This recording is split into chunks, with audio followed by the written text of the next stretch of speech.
ঈদ উল ফিতরে রাজধানীর নিরাপত্তার বিশেষ ব্যবস্থা নেয়ার কথা জানিয়েছে ডিএমপি। বাসাবাড়ি, দোকানপাট, ব্যবসা প্রতিষ্ঠান ও বিপণী বিতানের অধিকতর নিরাপত্তার নগরবাসীকে কিছু নির্দেশনা মেনে চলার অনুরোধ জানিয়েছে ডিএমপি কর্তৃপক্ষ।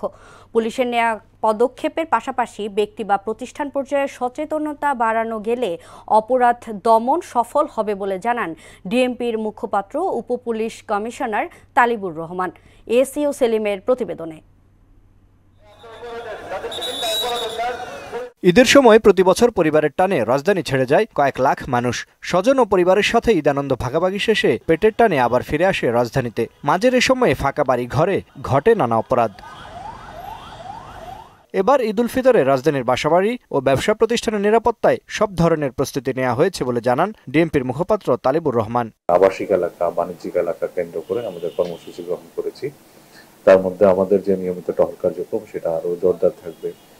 বিভিন্ন এলাকায় যে চেকপোস্ট পরিচালনা করা হয় সেসব এলাকায় যে চেকপোস্ট সেগুলো অব্যাহত থাকবে। এছাড়া গোয়েন্দা নজরদারি অব্যাহত থাকবে।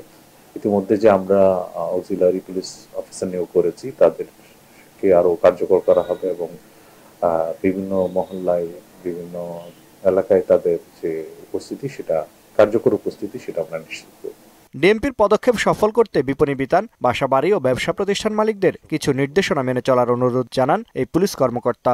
যারা বাসাবাড়ি ছেড়ে অন্যত্র চলে যান তাদের ক্ষেত্রে আমরা অনুরোধ করেছি বাসায় যেন বেশি মূল্যবান জিনিসপত্র, নগদ অর্থ, স্বর্ণালংকার এগুলো রেখে না যান। যে কোনো প্রয়োজনে পুলিশের সহায়তা করার জন্য পুলিশের যে জরুরি নাম্বারগুলো সেগুলো আমরা জনগণকে দিয়েছি।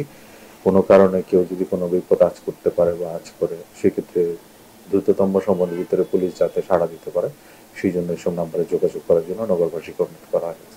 ঈদ যাত্রা ও ঢাকা ফেরা নিরাপদ করতে রাজধানীর প্রবেশ পথে বিশেষ নিরাপত্তা ব্যবস্থা নেওয়ার কথাও জানান তালিবুর রহমান।